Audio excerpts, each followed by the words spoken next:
அனைவருக்கும் வணக்கம். Welcome to Gomathi. தெரிஞ்சுக்கலாம் வாங்க. எங்கள் வீட்டில் இருக்கிற கேர்ள்ஸை ஒரு இன்டர்வியூ பண்ணினேன். பட் இது எந்த பிளானும் இல்லை.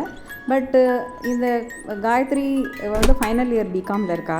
அவள் சொன்ன விஷயம் எனக்கு ரொம்ப பிடிச்சிருந்தது. ஸோ உங்களோட ஷேர் பண்ணலான்னு நினைக்கிறேன். வாங்க வீடியோக்குள்ளே போகலாம். Happy new year. Welcome to Gomathi. தெரிஞ்சுக்கலாம் வாங்க. ஓகே காயத்ரி, சொல்லுங்கள். நியூ இயரில் உங்களோட ரெசல்யூஷன் என்ன? என்னோட ஃபர்ஸ்ட் ரெசல்யூஷன் இப்போதைக்கு என்னோட ஏதாவது கம்பெனியில் பிளேஸ் ஆகணும். அதான் என்னோட ஃபர்ஸ்ட் ரெசல்யூஷன். நெக்ஸ்ட் என்ன சொல்றது, நிறைய மணி சேவ் பண்ணணும்னு ஒரு ஐடியாவில் இருக்கேன். அதுக்கு மணி எப்படி சேவ் பண்ணணும்? அதுக்கு மணி நம்ம இன்கம்லேருந்து ஒரு 20% சேவ் பண்ணுற மாதிரி. எப்படி சேவ் பண்ணுவீங்க 20%? எப்படி சேவ் பண்ணணும்னா எப்படி ஏதாவது என்ன மாதிரி பேட்டர்ன்? என்ன மாதிரி பேட்டர்னா ஒரு இன்வெஸ்ட் பண்ணலாம். அதான் இன்வெஸ்ட்மெண்ட் தான் பெஸ்ட். Very good. இது ரொம்ப பிடிச்சிருக்கு எனக்கு.